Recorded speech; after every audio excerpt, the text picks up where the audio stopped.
Everybody here present are leaders of the various groups that constituted the 6166 Presidential Amnesty Phase 2. We have an emergency meeting right here live in Ogele at Olori Motel and Darose. Then the resolution of our meeting is this. We have things that is prevailing in the Amnesty office that is no longer to the taste of the leaders of Phase 2 particularly. And the issues that are prevailing in the office that is not to our taste is one, the office is embarking on the training of ex-agitators and delegates of the Presidential Amnesty Program. Of course, the office has not conferred with the leaders that is the brain box of this program. And my people are not happy. I was in Abuja yesterday. They invited me that there is an emergency meeting. I was supposed to be the convener, but because of anger that they felt I am in romance with the office, they decided to convene the meeting in my absence. And I managed my way here. And the resolution that is standing and has agreed unanimously by every leader in every group in Phase 2 is this. One, that the office should call for all the Phase 2 leaders for an emergency interactive section discussing issues that is not pleasing to the leaders of Phase 2. I have pleaded with them that the office will do all it takes to adhere to our plight. And because we own the program, they will do whatever thing we want them to do. If it is wrong, they will sit down and discuss with us and tell us that this one is wrong on this view. And we will also cross-pollinate ideas with them and solve this with the reasons with them. If it is wrong, then we will silence that aspect. But to be sincere, the grievances of my people, even to the best of my knowledge, is reasonable enough for them to make a roar. They said anybody that comes to the Niger Delta region in attempt for a verification will test their bitterness. Anybody that owns the Amnesty office, that is plaguing the office, that is planning to shut down the program, whether you are the NSA of this country, whether you are the group has agreed, their group has agreed that the plots we lose in time past, it will not be more than those words. Amnesty Phase 2 leaders will stand and defend any task that will confront this program. Because everybody here, as you see us, has lost lives in their families. Today, the office is training impacted community slots, and Phase 2 is not remembered. Yeah. They are sending people to training in the place of our people. Phase 2 is made up of 6,166 agitators, ex-agitators. But I am telling you today that believe me and believe the leaders that are with me, that 2,000 has not been trained out of the 6166. If they want us, we have the documents to prove our case. But we cannot go to court with an office that was being put in place because of our struggle. Our struggle gave birth to NDDC. The Niger Delta big timers are enjoying there. Our struggle gave birth to Niger Delta Ministry. They are enjoying there. And today they don't want to leave what our blood-based struggle has begotten to us, which is the Amnesty Program.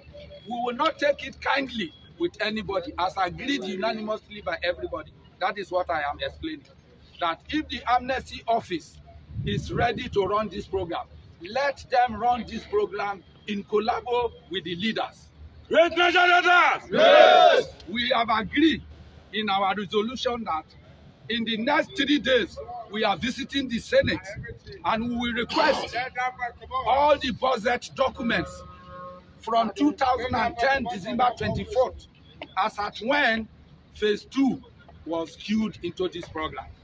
And the Senate and House of Reps must tender those documents for us because they are public documents. Since the inception of this program, as we were included into the program, we have not seen the face of what is budgeted to run a program of ours. So we want to see the budget paper from 2010 till date. Senate will give it to us as we march down to Senate come 3 days. That's one of our we have also resolved that if the Presidential Amnesty Office is doubting our bitterness, let them ask the security in Abuja. 2010, July 7th, we visited Abuja with more than 1,365 ex-agitators of the Presidential Amnesty Phase 2 in quest to be included in this amnesty program. And federal government was able to agree with us and included us in the program. So we are believing that if the federal government of Nigeria was able to discuss and consolidate with us and agree to include us in the program from 2010 till date, then there is nobody in the office that is stronger than federal government to thwart our beautiful efforts. For us to fight, the leaders that made up Presidential Amnesty Phase 2, the true leaders, are only 111 leaders. These leaders have struggled to give birth to enjoyment of 6,166 Niger Deltas. There is no senator, there is no House of Reps member, there is no governor that has made something that has benefited up to 6,166 people in the Niger Delta region. Now, another of our resolution is that Phase 2, when they started paying us, we were paid through our leaders' accounts. Our leaders' accounts. So we want the office, because when they were paying to our leaders' accounts, all of us here knows the number of slots that were in our accounts. But today, our slots has been drastically reduced from 6,166 to 4,251. Something that is 6,166 reduced to 4,251. The miracle and the devil that has caused that, the office must call us to address that issue as soon as possible. If that is not done, we'll come to the office and look for wherever our slots are. That is our resolution. Then, yes. On an emergency, we saw the military taking over our office. Aboya. Yeah. Aboya. Yeah. The military up to the rank of a lieutenant colonel, who is not retired, who is still in office, is the head of peace building right now. We don't know what is the problem in the amnesty office, that they brought an existing or serving military officer from the barracks to come and settle that thing, to bring peace. So we are seeing they have brought another one to head our education section. They brought another one to head the data, peace building, data, education. All the principal tables in the office today is headed by military officers, and all of them are serving officers. So we feel there is an intimidation in the office, so that we cannot go there to lodge our complaints. For a Nigerian ordinary man to go and stand in the front of a lieutenant colonel, a serving lieutenant colonel, to address issues is one of the most difficult things you can experience in life. So we are seeing it from the point of view that the advancement of military men on uniform to our office is a technical way of trying to intimidate us to wind off our program without consulting us. And the winding off of our program, as agreed by all the Phase 2 leaders, federal government should take this information. The Amnesty Office leadership should take this information. That Niger Delta is not Saudi Arabia. Niger Delta that you see is not California. In the international world, Oil pipelines pass through the sea source. Refineries are built at the sea corners. But in the case of Nigeria, in the Niger Delta region, refineries are built on top of our cities. Oil wells are driven through the house front and the house backs of our houses, piercing through our communities to the north. We are providing the economical welfare of this country to the height of 85%. Nobody will intimidate us with majority. Nobody will intimidate us with population. If you intimidate us with population, we will intimidate you with economy. Yes. Any life, because anything that will thwart the effort of this program that late General or President Yar'Adua has established for peace to reign in the most economical domain of the country, whoever that come out to thwart it, so long as we are not God, we are going to give you the best. When we meet at Philippi, we will know who owns Niger Delta, and we will know who owns the economy, and we will also know who owns the population.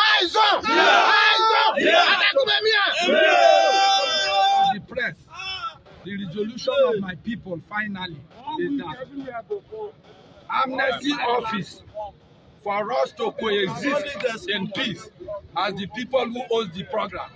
This program is like a tree planted by the seesaw. Whoever that is coming, we, the owners of this program, will remain the tree, the stem, the branches.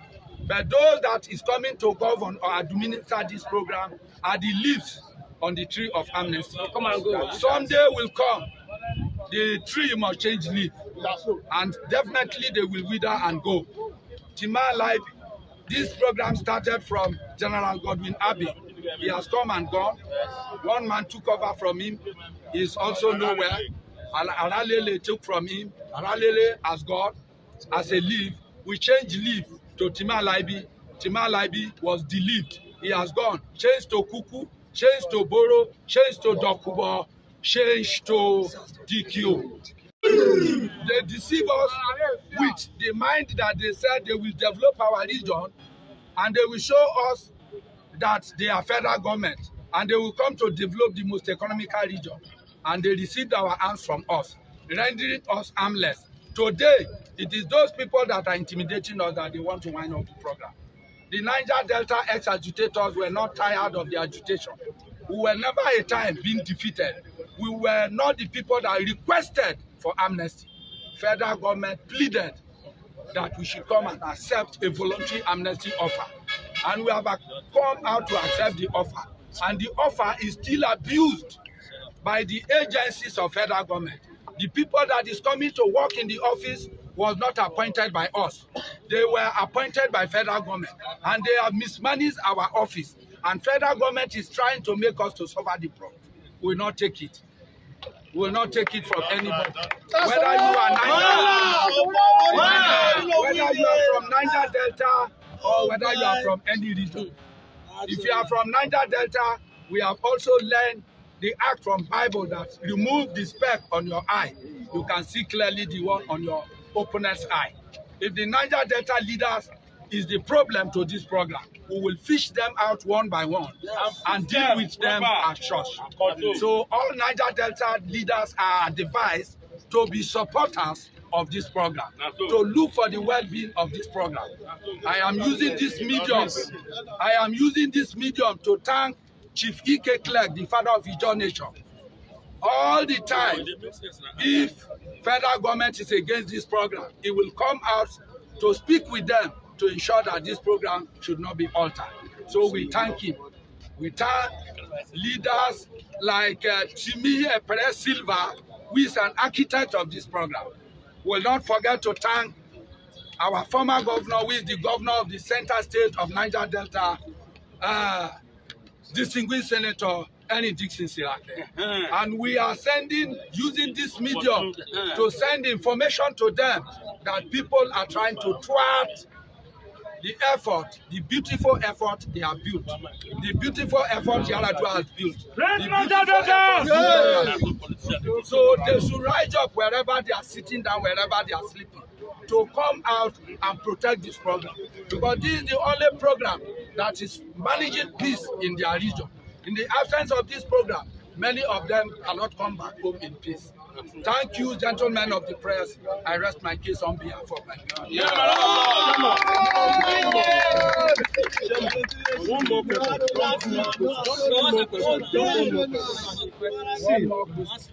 According to the allegation, some people want to round off this program, and the Amnesty program has a blueprint: disarmament, reorientation, reintegration, training, empowerment. Has the federal government fulfilled this blueprint? Never at all. The federal government is on the low. The man that is the president of the Federal Republic of Nigeria today is General Al-Azi Muhammadu Buhari.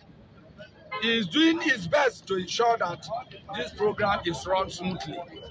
But the people they appointed to come and run this government or this program in the short past are the people that is thwarting the effort of federal government. I assure you and believe you me and my co-leaders that if you go to the data of the presidential amnesty program, we are made up of 30,000 ex-agitators. First phase has 20,192 ex-agitators. Second phase has 6,166 ex-agitators. Third phase has 3,642 ex-agitators. If you sum it together, it becomes 30,000. But the people they sent to come and run this program has abandoned the real delegates of this program, using the name of impacted community in training almost 30,000 people, covering the real people that owns the program. So we are using this medium to plead with Muhammadu Buhari and the NSA, the National Security Advisor, to look at the program in collaboration with us. Let the National Security Advisor invite us. Since he took over the management of this program, he refused to invite leaders and hear from us. That is a partial leader. If you are a good leader, you come to solving problems in the system. If you hear from the office, you must hear from those that owns the program. We have been calling for the NSA to call for the leadership of this program so that we can cross-pollinate ideas with him. He has refused bluntly.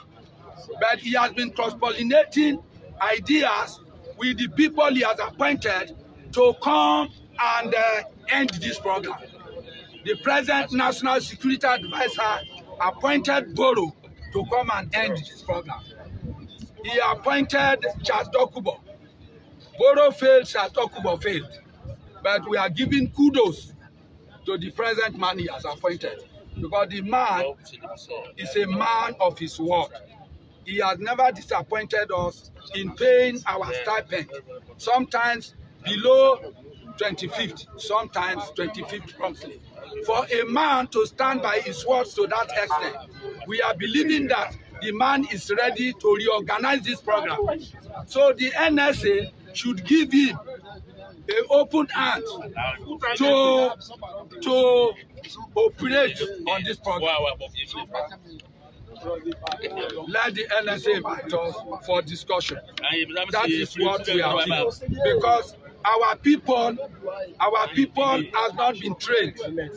Our people have not been trained. Our people have not been trained. If they have trained our people, the real 30,000 ex-agitators, they have not succeeded in training 10,000. If they are disagreeing, let the NSA call people like me and other leaders. We'll sit in a round table and bring the data and cross-examine them to fish out the truth. I thank the gentleman.